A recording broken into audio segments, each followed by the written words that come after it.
Real মাদ্রিদের সবচেয়ে বেশি বেতন পাওয়া ফুটবলার হতে চান ভিনিসিয়াস জুনিয়র। সম্প্রতি ক্লাবকে তার চাহিদার কথাও জানিয়েছেন এই ব্রাজিলিয়ান। অন্যদিকে রিয়ালের ইংলিশ তারকা জুড বেলিংহ্যামও চান সবার থেকে বেশি বেতন, তবে সবচেয়ে বেশি বেতন পান এমবাপ্পে। আর এ নিয়েই যেন রিয়ালে লেগে গেছে বেতনের দিক থেকে সেরা হওয়ার অদৃশ্য লড়াই। আর এর লড়াইয়ে জয় হবে কার, তারই বাকি অংশ থাকছে প্রতিবেদনে।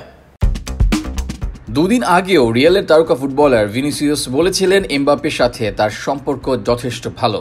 মাঠে তারা কাঁধে কাঁধ রেখে প্রতিপক্ষ দলের সাথে জয়ের জন্য লড়াই করেন, সবই ঠিক আছে। তবে মাঠের বাইরে যে তারা দুজনই একে আরেকজনের প্রতিপক্ষ, সেটাও যেন বেরিয়ে আসছে। আবার এই দুজনের সাথে যুক্ত হয়েছেন আরেকজন, তার নাম জুড বেলিংহ্যাম। এই তিনজনের সবাই নাকি হতে চান রিয়ালের সর্বোচ্চ বেতনভোগী ফুটবলার। আর এ নিয়েই যেন অদৃশ্য এক লড়াই শুরু হয়েছে রিয়াল মাদ্রিদ অন্দরমহলে।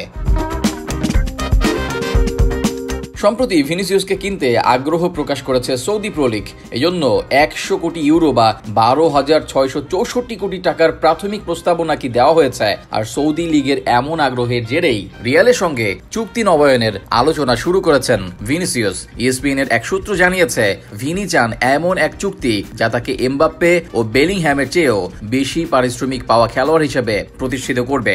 বর্তমানে তিনি বছরে আনুমানিক 1 কোটি ইউরোর মতো বেতন পেয়ে থাকেন। স্প্যানিশ দৈনিক দিয়ারিও এস অবশ্য ভিনিসিয়াসের বেতন 1.5 কোটি ইউরোর মতো বলে উল্লেখ করেছে, যা প্রায় এমবাপ্পের কাছাকাছি। তবে একটা জায়গায় এমবাপ্পের চেয়ে কমই পান ভিনিসিয়াস। সর্বশেষ গ্রীষ্মে পিএসজি থেকে আসা এমবাপ্পে চুক্তিতে সইয়ের বোনাস হিসেবে পেয়ে থাকেন বছরে 80 লাখ ইউরো। এস বলছে, ভিনিসিয়াসের চুক্তি নবায়নের বিষয়টিতে নজর রাখছেন বেলিংহ্যামও। এরই মধ্যে তার প্রতিনিধি দল রিয়াল কর্তৃপক্ষের সঙ্গে পারিশ্রমিক নিয়ে আলোচনার জন্য যোগাযোগ শুরু করেছে। 2023 সালে ডর্টমুন্ড থেকে আসা বেলিংহ্যাম বর্তমানে বছরে 80 লাখ থেকে 1 কোটি ইউরোর মতো পারিশ্রমিক পেয়ে থাকেন। তবে গত 1.5 বছরে লা লিগা ও চ্যাম্পিয়ন্স লিগে পারফরমেন্স বিচারে নিজেকে সর্বোচ্চ পারিশ্রমিক পাওয়ার দাবিদার মনে করছেন এই ইংলিশ মিডফিল্ডার। যেহেতু রিয়ালের সঙ্গে বেলিংহ্যামের চুক্তির মেয়াদ 2029 সাল পর্যন্ত, সেজন্য ভিনিসিয়াসের সঙ্গে চুক্তির বিষয়টি দেখে নিজের দাম নির্ধারণ করার লক্ষ্য বেলিংহ্যামের।